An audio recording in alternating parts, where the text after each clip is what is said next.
O Salón de Plenos do Concello foi o lugar escollido para a presentación do Trail de Lousame. A cita, que chega este ano a súa 8ª edición, disputarase o domingo 28 de decembro.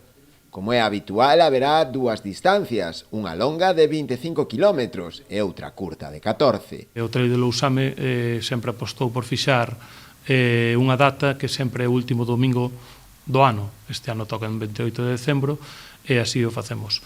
Vai a constar de 2 recorridos, un trail curto de uns 14 km con 540 de desnivel positivo máis negativo, un trail longo de 25 km con un desnivel de 1140 metros de desnivel positivo e igual de desnivel negativo. Como a principal novidade na presente edición é que a carreira estará incluída no circuito Galicia Trail Running Series da Federación Galega de Atletismo. O Trail de Lousame, con dúas distancias oficiais, pasan a puntuar dentro do noso ranking galego.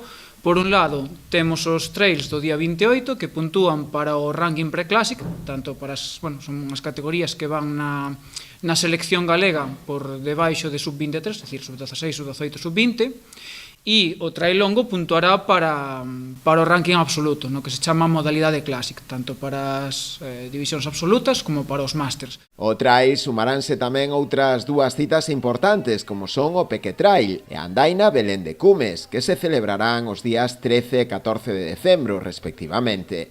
Unha oferta deportiva no seu conxunto moi destacada, que atrae a centos de persoas, o que permitirá dar a coñecer o municipio. Lousame aposta polo deporte, non só como unha forma de saúde, de coidarse, sino tamén como do turismo, porque esta actividade vai mover a centos de persoas, este multievento, e co cal é unha aposta clara por, darlle forza a esta área que sempre xa se leva feito durante outros anos e desde este goberno queremos seguir dando continuidade. As inscricións para cada unha das probas xa están abertas a través de www.carreirasgalegas.com.